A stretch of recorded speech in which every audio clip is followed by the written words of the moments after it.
Assalamualaikum friends, hope you are doing good. Welcome to our last series. Today I am here to deliver the lecture on section 22, the Partnership Act 1932. तो section number 20 की bare act language हमें क्या कह रही है? Mode of doing act to bind frame. In order to bind a frame, an act or instrument done or executed by a partner or other person on behalf of frame shall be done or executed in the frame name or in any other manner expressing or implying an intention to bind the frame. Simple section number 22 वही बात कर रही है कि partner का ऐसा कौन सा वर्क जिसके लिए हम फ्रेम को बाइंड समझेंगे, फ्रेम के बिहाफ पर वो काम समझेंगे, या कोई ऐसा इंस्ट्रूमेंट जो फ्रेम के बिहाफ पर बनाया गया है तो हम उसकी जो लाइबल हम पूरी फ्रेम को ही कंसीडर करेंगे. देखिए मतलब अगर एक जो पार्टनर है वो अपने यूजुअल कोर्स में अपने बिज़नेस का जो डेली वर्क कर रहा है, जैसे कि हम एक इलेक्ट्रॉनिक्स से जो मटेरियल होता है वो डेली सेल करना, उसके लिए किसी दूसरी कंपनी से डीलिंग कर लेना, मतलब उसके डेली बेस पे जो भी वर्क होगा उसका जो भी पार्टनर मतलब फ्रेम का करेगा हम उसके लिए फ्रेम को ही बाइंड समझेंगे.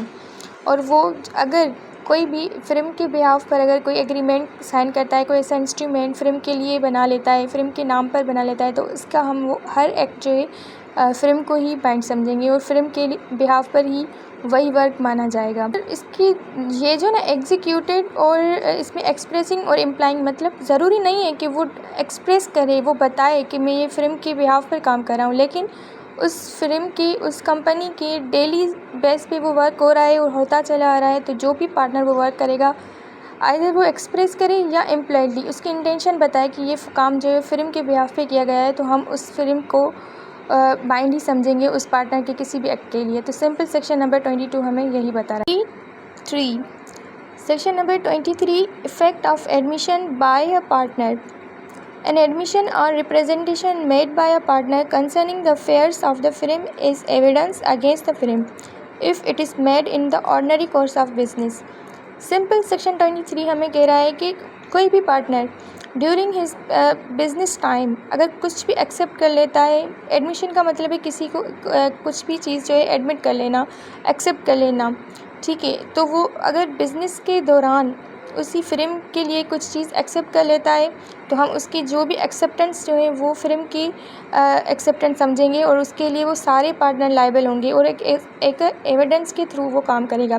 देखें अगर मतलब एक जैसे कि एक पर्सन है, पार्टनर है, वो ये कबूल कर लेता है कि हम जो फ्रेम है वो 15,000 किसी को देने वाली है और वो जो उसकी एक्सेप्टेंस होगी वो ड्यूरिंग द बिज़नेस टाइम उसी के दौरान अगर उसने एक्सेप्ट कर लिया तो हम उसकी जो एक्सेप्टेंस है उसकी वो जो हम एडमिशन है वो फ्रेम के बिहाफ पर समझेंगे और उसके लिए वो सारे पार्टनर्स जो हैं वो मतलब लायबल होंगे.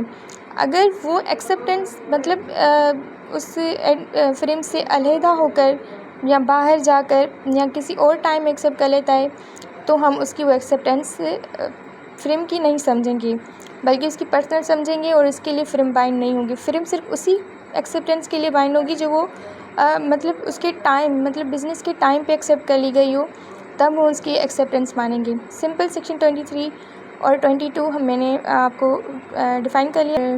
Thanks for watching. अल्लाह हाफिज़.